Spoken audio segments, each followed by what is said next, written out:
Doctor Alberto Villarrubia, vamos a continuar con el tema de DISEC. Nos habla ahora de resultados y complicaciones. Gracias. Bueno, antes de empezar a hablar de SAEC, de resultados y complicaciones, decir que estoy totalmente de acuerdo con Enrique. Yo creo que el futuro será de MEC, pero cuando se estandarice la técnica, lo mismo que pasó con PLK, DLK, que la mayoría de los cirujanos no lo hacíamos o hacíamos muy pocos casos hasta que conseguimos estandarizar la técnica y conseguimos no desperdiciar tejido. De MEC realmente es el futuro, de SAEC se seguirá haciendo, pero hasta que no haya alguien o algo que estandarice la forma de extraer la membrana de este MEC, pues realmente seguiremos haciendo de SAEC. Y por eso yo sigo haciendo de SAEC y comenzar diciendo que el gold estándar para la disfunción endotelial hasta hace unos años era, como todo el mundo sabe, la queratoplastia penetrante. Entonces, cualquier procedimiento que quiera cambiar ese gold estándar tiene que demostrar sus beneficios en los parámetros, lo mismo que en cirugía refractiva medimos estabilidad, medimos seguridad, medimos eficacia, pues en otro tipo de cirugía de córnea tenemos que medir una serie de parámetros y tenemos que comparar realmente, si estamos iniciando un nuevo procedimiento, si es mejor o peor que el que hacíamos anteriormente. Entonces yo voy a mostrar mi técnica, por favor, el vídeo 98, antes que nada la técnica que realizo para DESAEC, que es un poco diferente a la que se realiza en la mayoría de los sitios. Lo que comienzo haciendo es dos paracentesis con un esclerotomo de 23 Gs e introduzco un mantenedor de cámara anterior de 25 Gs. Entonces presurizo la cámara anterior con aire. Esta cámara anterior con aire está presurizada unido a un facomulsificador Venturi, con lo cual nunca pierdo cámara y realizo la decemetorrexis bajo aire. ¿Por qué? Porque mis resultados, como mostraré después usando viscoelástico, son significativamente peores que si no uso viscoelástico. Entonces, al extraer la membrana de este MED con aire, tienen la ventaja de que estás llevándote las dos capas de la membrana de este MED. Sobre todo, el hecho de usar aire a presión continua hace que nunca pierdas cámara y no uso viscoelástico en ningún momento de la cirugía. Una vez que he extraído la membrana de este MED, me llevo todo el aire y la cámara sigue presurizada con el mismo facomulsificador con sistema Venturi, pero con suero. Utilizo, la forma de obtener el donante, lo vimos ayer en el de banco de ojos, en el curso de banco de ojos, y utilizo siempre una técnica de pull-through con el glide de Bussing.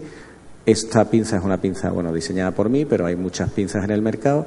Hay que hacer un movimiento de tracción muy definido, muy rápido, y fijaros bien que en este caso sigo sin perder cámara, el endotelio sigue sin tocar el iris, e introduciendo el mantenedor de cámara por debajo, fijaros cómo acaba de rellenarse la cámara anterior de aire, porque le digo a la enfermera que me haga intercambio de aire por fluido, de forma que siempre estoy trabajando con cámara llena, puedo manipular el disco desde dentro, nunca pierdo cámara. Esto me permite dar el punto sin ningún problema, sin perder cámara habitualmente, y hacer las maniobras de drenaje de fluido sin ningún problema. Este mantenedor de cámara pues lo dejo después un rato hasta que introduzco ya podemos parar el vídeo, hasta que introduzco el aire para dejarlo durante el tiempo que cada uno considere oportuno, y de eso podremos hablar después si queréis. Bien, por favor, las diapositivas. Bien, vamos a intentar comparar con queratoplastia penetrante cuáles son los resultados en DESAEC en la literatura o los que tengo yo mismo. Bien, con respecto a queratoplastia penetrante, como vemos en la literatura, lo que se habla habitualmente es el número de tanto por ciento de pacientes que tienen por encima de 20-40 y está en torno al 50-60%, mientras que en la mayoría de las series de DESAEC se habla de medias de agudeza visual corregida. La media de agudeza visual corregida está en torno a 2/3 en la mayoría de los pacientes. En cuanto a la refracción, con queratoplastia penetrante, la media del cilindro está en torno a 4 dioptrías, mientras la media del cilindro en DESAEC está en torno a 1.5, 1.6, que es lo mismo que hay preoperatoriamente. En cuanto a la esfera, en queratoplastia penetrante todo el mundo sabemos la impredictibilidad del resultado, mientras que en DESAEC, por lo que se ha comentado aquí anteriormente, la configuración del disco, suele haber una pequeña tendencia a la hipermetropía, como se puede mostrar en estas series de autores muy reconocidos. Yo os voy a resumir aquí nuestros 3 primeros años de experiencia. Ahora llevamos 6 años haciendo DESAEC. Estos fueron unos artículos publicados hace un par de años en la revista de la Sociedad Española de Oftalmología, y en aquella época teníamos 75 ojos operados con un seguimiento desde 1 hasta 36 meses. 4 de ellos eran con queratoplastia previa y asociamos un 30% de facomulsificación, siempre usando viscoelástico en estos casos. Tuvimos un par de reconversiones a queratoplastia penetrante, 4 fracasos primarios del injerto y 2 fracasos a medio plazo. Si os fijáis aquí, nuestra esfera media está, igual que la literatura, en torno a una dioptría, aunque con un rango amplio, porque partíamos de pacientes que eran hipermétropes y que eran miopes. El cilindro medio aumenta a media dioptría con respecto al preoperatorio, pero no hay diferencias significativas, y la agudeza visual media corregida es de 0,53, agudeza visual sin corrección de 0,3. Pero si nos fijamos, yo lo que hice en aquella época fue separar grupos de pacientes que tenían un potencial de agudeza visual bajo, porque tenían otro tipo de problemas, potencial de agudeza visual intermedio por ambliopía moderada, por pequeñas degeneraciones maculares, o potencial de agudeza visual de 20-20, porque eran ojos sanos, en cualquier caso, excepto que tenían un edema corneal. Bien, pues si comparamos, estas son las agudezas visuales de los dos grupos. En aquel grupo de 22 ojos, de nuestros primeros 22 ojos que solo tenían edema corneal, la agudeza visual media era de 0,8, ningún paciente se quedó con menos de 2/3 de agudeza visual corregida, y lo que es también muy importante, la agudeza visual sin corrección media era de un 50%, bueno, de 0,50. ¿Qué quiero decir con esto? Pues lo que ha comentado antes Enrique, que está claro que la predictibilidad, la rapidez, la seguridad de la queratoplastia endotelial es mucho mejor que la queratoplastia penetrante, pero debíamos de dedicarnos, porque en España pasa lo mismo que pasa en México, a intentar operar los pacientes con edema corneal puro, con distrofia de Fuchs, antes de que tengamos cambios fibróticos en el estroma, porque las agudezas visuales son infinitamente mejores cuando el paciente no tiene un cambio de fibrosis en su estroma. Esto ha sido demostrado en este artículo, que como veis aquí se hacen dos grupos, entre pacientes que llevan con edema estromal 12 meses o pacientes que llevan con edema estromal 12 meses o menos o 12 meses o más. Entonces las agudezas visuales son significativamente mejores en los pacientes que llevan mucho menos tiempo con edema, porque como veis aquí en estas fotografías, bueno, pues la microscopía confocal muestra que a todas las capas, nivel de epitelio, de membrana de Bowman y de estroma, los pacientes que llevan mucho tiempo de edema estromal sufren cambios fibróticos que, por mucho que funcione un nuevo endotelio, lo único que puede hacer es aclarar ese edema, pero estos cambios fibróticos no los va a solucionar. Por ejemplo, aquí tenéis algunos casos míos, pacientes con edema estromal puro con agudezas visuales de 20-20, 20-25 al mes, y pacientes con cambios fibróticos en el estroma, los pacientes están contentos, pero bueno, con agudezas visuales de 20-50, 20-100 a los 2 meses, que se llegan a poner a 20-40 a los 2 años. Esto en cuanto a los resultados refractivos de agudeza visual. En cuanto a complicaciones, vamos ahora a presentar en un curso en Milán complicaciones menos frecuentes de DESAE, pero os voy a hablar también de las complicaciones más importantes. Esto lo he estudiado, llevamos ahora mismo hechos 240 ojos, me parece, esto está hecho sobre 201 ojos, entonces el 10% de ellos, casi el 11%, eran afáquicos, 4,3% con queratoplastia penetrante previa, 5,25% con lente de cámara anterior previa. Bien, las complicaciones más importantes, ya lo ha comentado Enrique, o más comunes descritas en queratoplastia endotelial son la dislocación del disco donante, bloqueo pupilar, fracaso primario del injerto y fracaso a medio largo plazo e incluso rechazo endotelial. Fijaros aquí que yo llegué a tener un 24% de luxación cuando usaba viscoelástico, mi porcentaje de luxaciones ha bajado al 8% cuando he dejado de usar viscoelástico en las cirugías. Tengo un índice importante de bloqueo pupilar, sobre todo en los primeros casos, y también un índice de fracaso primario y fracaso tardío, no me importa reconocerlo, mayor de lo que hay en la literatura, pero todos estos se resolvieron posteriormente o bien con una nueva DESAEC o bien recambiando la córnea con una penetrante. Sin embargo, mi tasa de rechazo endotelial es de 1%. He tenido solo 2 rechazos endoteliales. Aquí veis una luxación del disco en el postoperatorio inmediato que se resuelve reponiendo aire en cámara anterior. Aquí veis un fracaso primario del injerto que se puede ver como una turbidez de la córnea que no llega a recuperar o como un edema franco realmente desde el principio que tampoco llega a recuperar. Como veis, siempre cuando existe un fracaso primario o un fracaso a medio plazo, lo que se ve es un engrosamiento del disco con pliegues en la membrana del CEMET. El rechazo en mi experiencia es muy poco frecuente, probablemente porque usamos corticoides. La mayoría de los pacientes son pseudofáquicos, a la mayoría de los pacientes no les sube la tensión, entonces le tengo una gotita de corticoide por años siempre, y realmente pues he tenido poca incidencia de rechazo, aunque parece ser que puede haber una suerte de rechazo subclínico que podría no estar descrito. Como veis, esto es un paciente con rechazo que lo que hizo es perder una gran cantidad de células. Mi media de pérdida endotelial entre 1 y 5 años, es decir, no está puesto a 5 meses ni a 6 meses, es decir, en la media es en torno a 42%, pero fijaros que aquí en este trabajo, como ha comentado antes Enrique de Price, compara la pérdida endotelial en penetrante versus DSAEC. Entonces, en DSEC o en DSAEC hay una pérdida importante al principio que después se va estabilizando, mientras que en penetrante sigue cayendo, de forma que a los 2 años y medio, 3 años se cruzan y en penetrante se sigue perdiendo endotelio, mientras que en DSAEC parece que a los 5 años se ha estabilizado. ¿Por qué? Porque el patrón de pérdida endotelial es diferente. En DSAEC se suele perder mucho en el centro al principio, se refleja en nuestros estudios de microscopía endotelial, mientras que en penetrante se pierde en la periferia y esto se va reflejando en el centro con el paso del tiempo. El fracaso tardío del injerto, lo que se ve es un engrosamiento con una atenuación de las células endoteliales. Sí es importante decir, por favor me ponéis el vídeo K, es importante decir que no lo tengo estudiado, pero cuando veo fracasos tardíos del injerto, muchos de ellos, no digo la mayoría, pero muchos de ellos están asociados a glaucoma. Es decir, igual que en queratoplastia penetrante, creo que el hecho de tener una presión intraocular alta puede hacer que el pronóstico a medio y largo plazo de supervivencia endotelial sea peor en DSAEC que en penetrante. Cuando existe un fracaso, pues hay que recambiar el injerto y el recambio del injerto es realmente fácil, se tira del disco, se levanta. Quiero decir, es fácil porque, bueno, no tiene mayor problema, pero sorprende lo bien pegado que llega a quedarse un disco al estroma posterior de la córnea. Lo que hacemos es luxarlo completamente a cámara anterior y por la misma incisión que hicimos en el procedimiento primario, pues tirar de esa córnea, sacarla y volver a poner otra córnea. ¿Me pasáis a las diapositivas siguientes, por favor?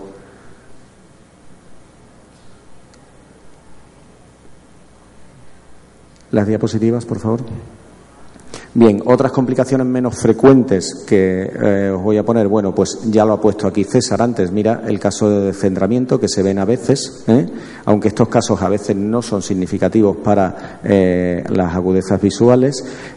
A veces existe un desprendimiento parcial del disco, como veis aquí, con edema, que se suele solucionar con una burbuja de cámara anterior. Fijaros qué imagen más bonita. En este caso puede ser que este desprendimiento haya sido causado por restos de membrana de Descemet del receptor que no he conseguido quitar del todo.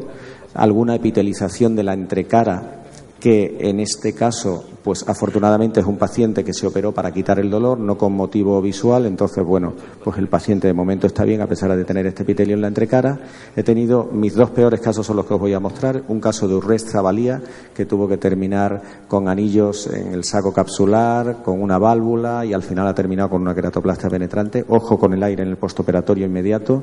Y bueno, pues este es otro caso dramático que tuve hace 3 meses de una paciente que se presentó a los 10 días con este infiltrado en la entrecara, y tal y como me estaba llegando la paciente, me estaba llegando el reporte del cultivo del rodete esclerocorneal con una cándida. Esta cándida fue creciendo a pesar de tratamiento con voriconazol. Hubo dudas entre si entrar a la paciente directamente a quirófano o seguir con tratamiento conservador. Optamos por tratamiento conservador, nos equivocamos porque esta cándida ha entrado en cámara anterior, le tuve que hacer una queratoplastia penetrante en caliente y bueno, no tengo aquí las fotografías del vídeo. Esta es el espécimen, como veis aquí, con toda la infección por cándidas, y la paciente ahora mismo tiene el ojo frío con el tratamiento con anfotericina. Y tenemos una paciente que tiene fulgor, tiene movimiento de manos, en la ecografía no se ven ocupaciones en el vitrio, no hay signos activos de infección y estoy esperando para encontrar el mejor momento para volver a hacerle una queratoplastia penetrante. Y por último, este caso que es muy bonito, ¿a alguien se le ocurre que puede ser esto? ¿Perdón? Sí, correcto. Esto es un paciente al que le hice una DSAEC, una paciente que tenía una lente de cámara anterior y le habían retocado con LASIK. Entonces se había descompensado el endotelio, le quité la lente de cámara anterior, le hice una DSAEC y la paciente no recuperaba, seguía edematoso el injerto. Entonces yo pensé que realmente el injerto no estaba tirando para adelante, que era un edema primario del injerto, con lo cual le ponía más corticoides, y cuanto más corticoides le ponía, peor se ponía el paciente, hasta que se me ocurrió hacerle un OCT, y en el OCT, como veis aquí, pues se ve este edema en la entrecara. Lo que tenía era una hipertensión postoperatoria. Le quité los corticoides, le puse Demox, y este edema en la entrecara fue cediendo hasta que la paciente está perfectamente con su nuevo LASIK. Bien, en conclusión, DESAE que es un procedimiento seguro, pero no está exento de complicaciones. Algunas son comunes y con poca trascendencia para el resultado final, son bien manejables, otras obligan a recambio del disco o a queratoplastia penetrante, y algunas pueden terminar con un resultado devastador para la visión, como ocurre en queratoplastia penetrante. Bien es cierto que con una frecuencia infinitamente menor. Muchas gracias. Muy bien. Por mientras que preparamos para tu próxima charla, podemos aprovechar en las preguntas ahora. Vale. La primera, voy a aprovechar. Este aire que estás haciendo es a través de un equipo de vitrectomía posterior. Un 25 gauge, estás utilizando uno de 25, ¿sí? Sí. Una cánula de 25, sí, de un equipo de vitrectomía posterior. Correcto. Y haces una perfusión asistida, entonces, a través del equipo de vitrectomía posterior. No, a través de un equipo de facomulsificación con sistema Venturi, que lo usan también para vitrectomía posterior, pero realmente es el sistema de vitrectomía posterior el que estoy usando. Entonces, lo que hace la enfermera, porque realmente yo no estoy pendiente, pero lo que hace la enfermera es poner una llave de 3 pasos y yo le voy diciendo intercámbiame aire o intercámbiame suero. Y realmente, de verdad que os lo recomiendo porque facilita muchísimo toda la cirugía. No pierdes nunca cámara, hay que usar un mantenedor. Yo he intentado usar varios mantenedores. Este es muy largo, pero es realmente el con el que me encuentro más seguro, porque me permite moverlo, situarlo debajo del disco para que vuelva a reponer el disco solo. Entonces realmente es muy confortable hacer la cirugía con esto. Me ha gustado porque es una cánula mucho más delgada, más pequeña, ¿sí? Entonces es más fácil maniobrar, porque algunas veces las cánulas de mantenedores te hacen un poco más difícil el implante. Este mantenedor es de 23 Gs. Es de 25 Gs. Las incisiones son de 23 Gs y el mantenedor es de 25. A ver, una pregunta, doctora. Doctor, ¿cómo se hace el cálculo de lente en los pacientes de Fuchs que se va a hacer FACO-DISEC? Bueno, por la media de hipermetropía que se tiene, que es en torno a 1,5, yo siempre tengo un target. Cuando hago facomulsificación asociada a DESAEC, tengo un target de menos 1,5 de miopía. Eso no quiere decir que me queden hemétropes todos los pacientes, porque depende de la configuración del disco, la exactitud no es perfecta, lógicamente. Lo que sí te diré en este sentido es que desde que estoy haciendo las cirugías por separado, mis resultados en cuanto a dislocación del disco han mejorado muchísimo. Sé que esta no es la experiencia de muchos cirujanos, es decir, la mayoría de los cirujanos siguen haciendo cirugía combinada, pero yo no quiero usar viscoelástico y lo que hago es, le hago la facomulsificación al paciente un día y le hago el trasplante endotelial al día siguiente. El target, 1,5 de miopía, pero insisto, eso no quiere decir que siempre esté a cero de refracción. Vamos a pasar al siguiente tema, Alberto. Ahorita, después de tu tema, vamos a con las últimas preguntas. Es que no hay tiempo para la siguiente pregunta. Vamos a esperar al siguiente tema, Pepe. Muchas gracias, Jorge. Gracias por invitarme. Ahorita seguimos. Ahí quédate sentado y ahorita vas a ser el primero. Ponemos la siguiente presentación. Bien, yo iba a poner una presentación de DALC, digamos, focalizándome mucho en los resultados, pero la pusimos ayer en cuanto a resultados, comparado con penetrante en casos de queratocono. Entonces me voy a centrar más en las técnicas quirúrgicas y en poner algunos casos clínicos. La queratoplastia lamelar anterior profunda, como veis, hay casos de córneas que son ojos normalmente, que tienen endotelio sano, cicatrices, haze, numular, degeneración marginal de pelúcida, adelgazamientos, problemas fibróticos, queratoconos, que normalmente dan un endotelio sano, y en ellos todo el mundo sabemos que se puede hacer una queratoplastia penetrante, pero la queratoplastia penetrante da problemas de incidencia de sutura, de astigmatismos altos, de alteraciones en la superficie y sobre todo y fundamentalmente de rechazos de todo tipo. cuando no de debilitación del globo ocular, que puede llevar a problemas de rotura, de apertura del globo y de hemorragia expulsiva. Bien, pues si hay un procedimiento en el que podamos cambiar todo el estroma de la córnea dejando el endotelio sano, podríamos evitar muchos de estos problemas. Es lo que se ha llamado queratoplastia lamelar anterior profunda o diplamela endotelial queratoplastia. Como todos sabemos aquí, pues las ventajas no las voy a decir. No tendremos rechazo endotelial, mejor manejo postoperatorio, rehabilitación más precoz, menos uso de corticoides, aunque tiene los inconvenientes de una dificultad técnica con una curva de aprendizaje importante, irregularidades en la superficie de contacto que pueden llevar a problemas de astigmatismo irregular y que son time consuming importantemente.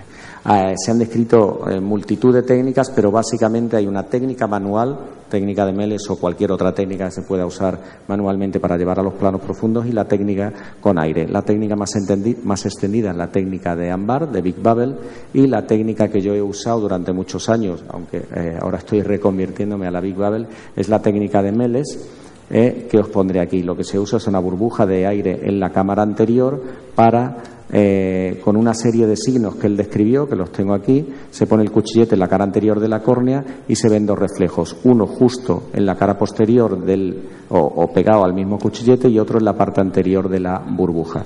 Este es el signo del espejo. A medida que vamos entrando con el cuchillete vemos una especie de banda oscura que se va acortando, es el signo de la indentación, y cuando llegamos muy cerca de la membrana de Descemet veremos los pliegues en la membrana de Descemet. ¿Me ponéis el vídeo 92, por favor? Veremos los pliegues en la membrana de Descemet, cómo se van moviendo, es el signo del pliegue. Bien, pues como veréis en el vídeo, lo que hacemos es, a ver el vídeo, lo que hacemos es introducir una burbuja de aire en cámara anterior y con espátulas diseñadas por el propio Gerrit, que las tenéis aquí. Bueno, en Europa las distribuye DORC, no sé quién lo haría aquí. Pues usando estos signos, poniendo el cuchillete adelante, vamos intentando penetrar hasta que vemos una especie de banda oscura, y esa banda oscura se va haciendo cada vez más pequeña, como estáis viendo en estas imágenes. Cuanto más pequeña se vaya haciendo esa banda oscura, quiere decir que nos estamos acercando a la reflexión especular del cuchillete y que estamos más cerca del endotelio. Como veis aquí, se usa este pequeño cuchillete es un movimiento que más que nada lo haces, llegas a hacerlo de forma casi aprendida, porque yo digo que es como cuando aterriza un avión, vas entrando hacia abajo y después subes un poquito hacia arriba, y después con las dos espátulas pues se va creando un plano de un plano virtual, por decirlo de alguna forma, en la que debajo tendremos algo de estroma y membrana de Descemet, y por encima todo el estroma de la córnea. Vamos creando esta especie de espacio hasta que llegamos a los 360 grados de la córnea, y una vez que llegamos, lo que hacemos es introducir viscoelástico en esta especie de espacio virtual que hemos creado, como lo veréis ahora, y se forma como una pseudocámara anterior pero llena de viscoelástico. Es decir, este es el espacio que hemos creado con las espátulas, y ahora introducimos viscoelástico y creamos esta especie de pseudocámara anterior que trepanamos. Lo estáis viendo aquí. La burbuja de aire que está en la cámara anterior se va reflejando hacia el ángulo, se está creando esta pseudocámara anterior, trepanamos y lo veréis ahora. Una vez que trepanamos, lo que tenemos que esperar es que salga un poquito de viscoelástico, es decir, no debemos esperar a que salga humor acuoso, porque entonces sí que hemos perforado. Se corta con tijera a modo habitual de una queratoplastia penetrante, y como veréis aquí nos queda habitualmente, si estamos en planos muy profundos, un lecho muy homogéneo. El hecho de que me permita tocar así quiere decir que no estamos en la membrana de Descemet, es decir, que estamos en el... ¿Podéis parar el vídeo, por favor? Que estamos en el estroma profundo, y ponemos el disco donante una vez que le hemos quitado el endotelio. Siguiente diapositiva.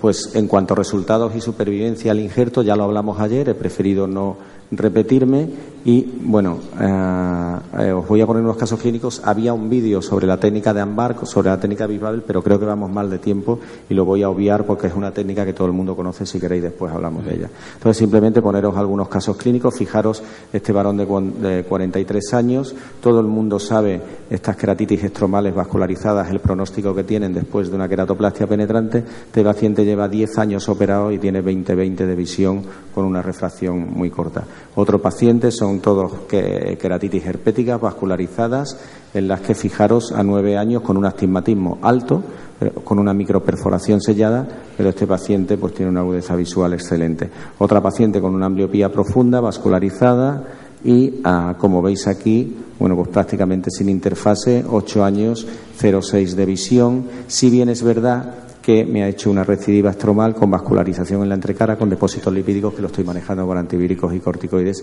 y va mejorando. O este otro paciente con una córnea totalmente opaca. Es cierto que hemos dejado estroma en el fondo, pero este paciente se ha beneficiado de una lamelar profunda con 0,3 de visión, pero probablemente con una penetrante no estaríamos hablando de tener un ojo algo sano. Un paciente con una causticación en el que pusimos membrana amniótica, conseguimos resolver esta insuficiencia límbica, epitelizó, pero con una cicatriz a la que le hicimos una queratoplastia lamelar anterior profunda. El tóxico había entrado dentro, pero bueno, la pupila está desviada, tiene una visión de 0,6 a los 7 años. Es decir, el requisito de la lamelar anterior profunda es que tenga un endotelio sano y el objetivo es exponer o disecar la membrana del STEMET o la parte más profunda del estroma con un lecho lo más homogéneo posible. Las indicaciones pues serían todas las opacidades anteriores, opacidad de espesor completo, astigmatismos irregulares, ectasias, queratoconos, distrofias estromales, siempre que el endotelio esté sano y, por supuesto, bajo mi punto de vista, debe ser la técnica de elección en casos de alto riesgo de fracaso de queratoplastia penetrante, como veis en todos estos casos. No pongo, perdón por haber sido tan rápido, pero no ponemos lo... Doctor de la Garza, adelante con su pregunta. Sin rencores, doctor, pásele, por favor. No quiero ser imprudente, parece que ya es hora, ¿no? Del siguiente Adelante, módulo. doctor. Es que tenemos mucho entusiasmo los de Monterrey por estas técnicas, porque nos dicen codosis 2 por 1, trasplantamos 2 pacientes por 1. Entonces, el entusiasmo que siento en toda la gente que estamos viendo esto es con la cirugía de este holandés, Meles. Ninguno tiene la cirugía tal cual. Tú, La Torre, presentaste cómo estabas quitando, pero no has hecho la cirugía. No hemos visto ninguna cirugía tal cual. ¿La de MEC? Sí. ¿Te refieres a DEMEC? Sí. Para el doctor de la Torre. Lo que pasa es que una cosa es quitarlo y otra cosa es ponerlo. Sí, también debe ser difícil. Entonces se puede quitar, cuesta mucho trabajo. Yo no me atrevería a tener una sola córnea, ya en un escenario real, porque esto que hicimos fueron córneas que no eran viables para uso clínico. Si en un caso real en el que yo tengo el paciente esperando y yo estoy preparando en el quirófano el tejido, no me animaría a hacerlo con una sola córnea, porque es muy probable, por lo menos en mis manos ahorita, que lo rompa, como ustedes vieron. Entonces... ¿Y no le quitarías el endotelio al receptor hasta que hayas tenido tu endotelio intacto, me imagino, ¿no? Sí, bueno, yo me iría ahí por hacerle un DISEC, ¿no? Que es con lo que me siento mucho más cómodo. Pero digo, si decidieras hacer esta técnica, o como la hace este señor, me imagino que tiene alto riesgo de romper la donadora. Sí. No le quita la receptora al paciente hasta tener la donadora intacta, ¿no? Yo creo, ¿no? Sí, ahí entra las ventajas de tener un banco de ojos que te provea ya del tejido ya precortado, y entonces tú ya nada más te concentras en meterlo y desarrollarlo, que tampoco es una cuestión nada sencilla, ¿no? La de MEC no se está haciendo todavía en México por esta manipulación. Yo siempre les digo, bueno, pónganos las cirugías porque ni siquiera la hemos visto. Ni en España. Pero ¿qué tal ustedes? En España hay grupos haciendo de MEC, pero todo el mundo que hace de MEC, una de dos. O tiene el tejido precortado, que lo traen normalmente de Holanda, Gerrit lo vende, y os lo puedo decir, 2.400 euros, que son $3.000, el rollito de membrana de STEMET, o 3.000 y pico dólares, que es lo que dice Enrique. Una cosa es que te lo den hecho y otra cosa es que tú lo fastidies una vez que lo metas dentro. Y las 2 o 3 personas que están haciendo de MEC es normalmente porque tienen más tejido en la nevera, o porque tienen un banco de ojos, o porque tienen capacidad de tenerlo. A mí me cuesta ahora tenemos un banco de ojos, vamos a empezar a tener tejido, probablemente podamos empezar, pero a mí me cuesta una córnea entre 1.200 y 1.400 euros, que son casi $2.000. Ya rompo alguna córnea cortándola para DESAEC, imagínate para DEMEC, y realmente es algo que no me puedo permitir. Sin embargo, se antoja como la solución perfecta, ¿eh? Sí, sí. Tenemos técnicamente minuto y medio difícil, pero... para preguntas. Luis, ¿alguna pregunta? Bien. Bueno, yo solo quiero dar un aviso parroquial que ya es común aquí. Antes de eso, muy rápido nada más, ¿has tenido experiencia con los nuevos inyectores? Por ejemplo, el Endosaver, el de Kid Walter Sí. o del de TAN. ¿Te gustan o no te gustan? A ver, me los han traído todos, he probado todos, pero siempre cuando pruebas algo por primera vez sueles tener algún problema. Como me va bien con la técnica de Con el bushing, con el el deslizador de bushing pues es sigo excelente. con él. No digo que los demás inyectores no puedan funcionar mejor o peor, cada uno con lo que le va bien es con lo que funciona. Lo que sí es cierto que no conozco estudios comparando estos diferentes sistemas de inyección nuevos que hay. Entonces, como me va bien con el Glide de bushing, Claro. pues sigo usando. ¿Qué Yo utilizas tengo, tú, Jorge? perdón, yo tengo experiencia con el Endosaver, el de Kid Walter.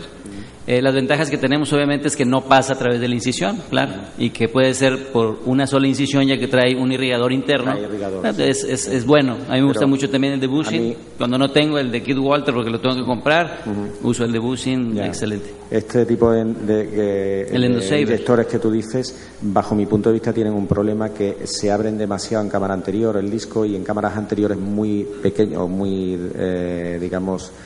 Tienes razón, muy si la poco cámara anterior es profundas, estrecha, sí, te puede da tener un cuestión problema. ahí que se vaya a atorar. Luis. Bueno, utilizo el Endoglide.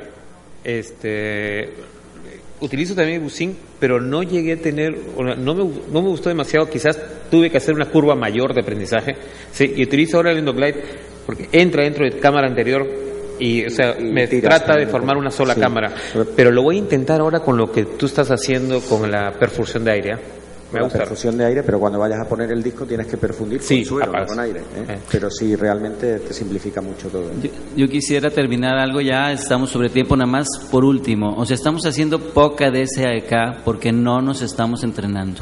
La DSAK es muy buen procedimiento, se necesita el entrenamiento, pero tiene grandes ventajas. O sea, hay que ir sobre la DSAK, hay que entrenarse.